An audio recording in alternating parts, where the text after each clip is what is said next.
역사적으로 중요한 펠라기우스주의, 또 세미 펠라기우스주의 혹은 반펠라기우스주의, 오렌지 종교회의, 또 칼빈의 예정론, 또 웨슬레의 복음적 신익협력서를 다 비교해 보도록 하겠습니다. 굉장히 중요한 부분입니다. 첫 번째로 펠라기우스주의라는 것이 있습니다. 결국 이 사상은 이단으로 정죄당했는데 이게 무슨 말이냐면 펠라기우스주의는 인간이 타락하지 않았다는 것이죠.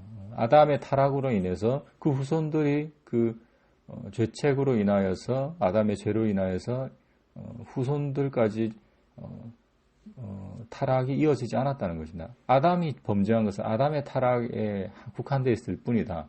그 후손들은 완전한 자유의지를 가지고 있다. 그래서 원죄하고 또 타락 사상을 부정했습니다.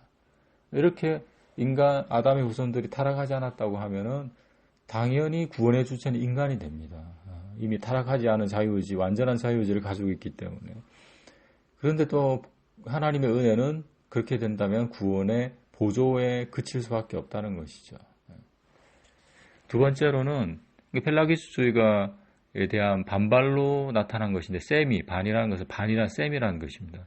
반만 닮아있다 이겁니다. 그래서 펠라기스주의는 전적 완전한 펠라기우스의 주장대로 완전한 자유의지 그대로 유지한다는 것이 아니라 부분적으로 타락했다. 요거를 이제 반펠라기우스주의입니다.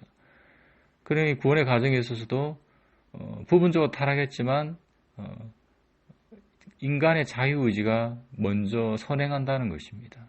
타락했지만 완전히 타락한 것이 아니기 때문에 인간의 자유의지가 구원의 과정에서 선행되고 그리고 하나님의 은혜는 뒤따른다는 것입니다. 하지만 필수적으로 뒤따른다. 이런 주장을 했습니다. 그래서 이것도 세미펠라기우스주의도 신의협력설인데 웨슬레의 복음적 신의협력설과 조금 다른 의미입니다. 인간이 완전히 타락한 것이 아니라 부분적으로 타락했기 때문에 하나님과 협동할 수 있지만 온전하지 못하기 때문에 은총을 필요로 한다고 생각하는 사상입니다. 인간의 자유의지의 결정에 의해서 하나님께서 은혜를 베푸신다고 믿고 있습니다. 그래서 부분적으로 인간의 자유의지가 타락했기 때문에 그래서 구원의 과정에서 인간의 자유의지가 우선된다, 선행한다. 그리고 하나님의 은혜는 또 보조적인 역할에 그친다고 표현했습니다. 이 또한 성경적인 주장은 아닙니다. 세 번째로 오렌지 혹은 오랑쥐 공의회입니다. 이거는 세계 종교회의인데요. 이것을 반어거스틴주의라고 합니다. 오렌지 공의회 결정이 뭐냐? 인간의 타락을 전적 타락으로 보았습니다. 그래서 구원의 과정은 인간의 자유의지가 선행하고 주도하는 것이 아니라 하나님의 은혜가 선행되고 먼저 되고 주도적으로 이끌어간다는 겁니다. 그런 다음에 누가 협력하느냐? 인간이 협력한다는 겁니다. 인간의 자유의지가 협력한다는 것입니다. 그래서 오렌지 공의회에서 주장한 신의협력설은 인간도 구원의 과정에 협력해야 한다는 것입니다. 하나님의 은혜만 있다는 것이 아니라 인간도 협력해야 한다. 그래서 신의 협력을 인정했습니다. 두 번째는 인간의 성령을 거절할 수 있다. 이것을 가학력적 은총을 인정했다는 건데 인간은 하나님께서 혹은 성령께서 구원의 은혜를 주실 때 거절할 수 있다는 겁니다. 거절할 수 있다. 그래서 이제 칼빈주의는 거절할 수 없다 그랬죠. 불가항력적인 은총. 하나님의 은혜, 구원의 은혜를 주시면 무조건 그 은혜는 역사해야 된다는 것입니다. 세 번째로는 세미 혹은 반펠라기스주의를 정죄했습니다. 앞서 얘기했던 펠라기스주의뿐만 아니라 세미펠라기스주의 또한 성경적이지 않다라고 이 회의에서 정죄했습니다. 뿐만 아니라 어거스틴의 유기에 대한 예전 개념 또한 정죄했습니다. 유기라는 것은 하나님께서 버리셨다는 뜻입니다. 하나님께서 선택한 사람, 태초에 선택한 사람과 버린 사람이 있다는 것인데 유기에 대해서 어거스틴의 유기의 개념에 대해서 정죄를 했습니다. 네 번째로는 칼빈입니다. 칼빈이 인간의 타락을 전적으로 타락했다고 보았고 자유의지조차도 전적으로 타락했기 때문에 구원의 과정에 있어서는 자유의지를 전적으로 부정합니다. 그리고 오직 은혜밖에 없다고 주장을 하고 있죠. 그래서 인간의 자유의지가 참여할 수 없습니다. 그러니까 구원이 되는 것은 인간의 자유의지는 1도 포함이 되지 않고 오직 하나님께서 예정한 대로 하나님께서 은혜 주신 사람만 100% 구원받는다는 것이죠. 그래서 해석을 하자면 근데 이 오직이라는 단어는 성경에는 없습니다. 우리 한글 성경에는 오직이라는 오직 은혜, 오직 믿음으로라는 단어가 있지만 원어 성경에는 없습니다. 그래서 번역할 때 이 교리적으로 추가한 것입니다. 그래서 이 칼빈의 예정론에 따르면 인간을 로봇으로 만듭니다. 자유의지가 1도 구원의 과정에 참여할 수 없기 때문이죠.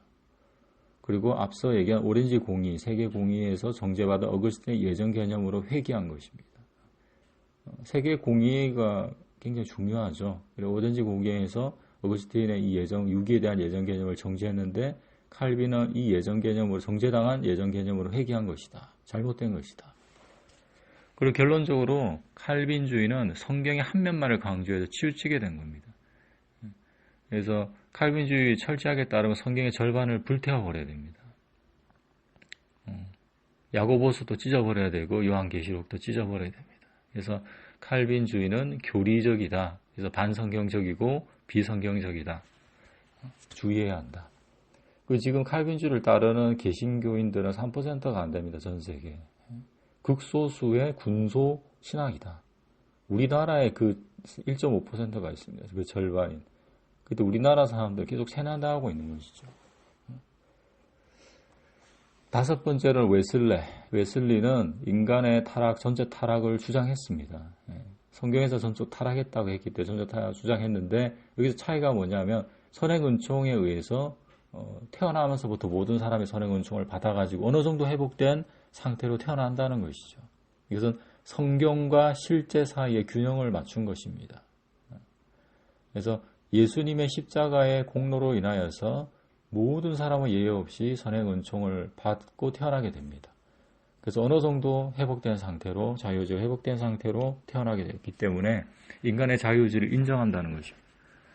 그런데 문제 구원의 과정에서는 인간의 자유의지가 주도적인 것이 아니라 하나님의 은혜가 선행되고 주도적입니다. 태어날 때부터 선행 은총이 작용했기 때문에 하나님의 은혜가 선행되고 또 주도적으로 우리 이끌어가는 겁니다. 근데 주도적으로 이끌어간다고 해서 그게 다 응답해야 되는 것도 아니고 응답해야 되는 게 아니죠. 인간이 거기에 반응할 수도 있고 반응하지 않을 수도 있다는 겁니다. 그래서 인간의 책임을 이것은 살렸다는 것입니다. 웨슬레가 훌륭한 점이. 하나님의 은혜가 먼저 작동되고 또 주도적으로 이끌어가면서도 그게 따를 수 있는 따르지 않을 자유가 인간에게 주어졌다는 겁니다. 그러니까 그게 공의롭다는 거죠. 하나님의 공의를 잘 드러낸 것이 웨슬레 신학입니다. 그래서 하나님의 사랑만 강조한 게 웨슬레 신학이라고 그건 착각이고 오판입니다.